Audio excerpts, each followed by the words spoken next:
Auto just käynnistetty, seissyt varmaan kuukauden.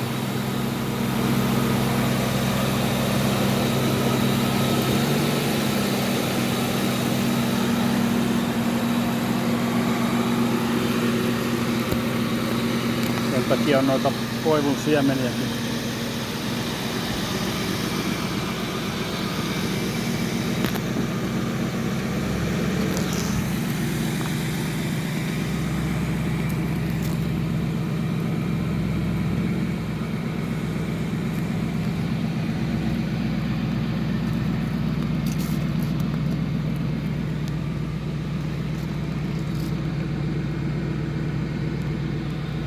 Katto on siisti.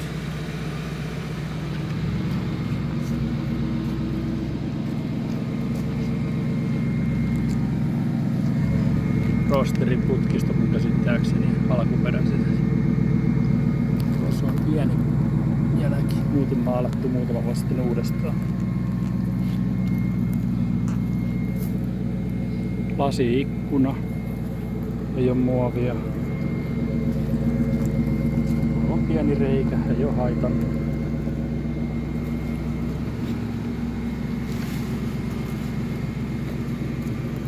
Tossa ei oo niinku muuten katossa mitään valitettavaa.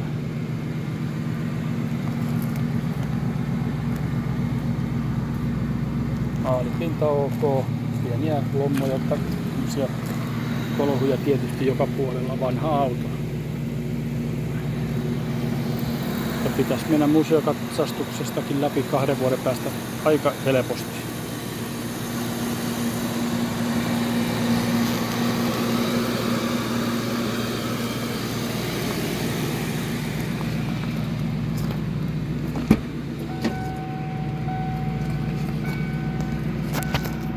Tuossa on ainoa, tuossa on toi noin.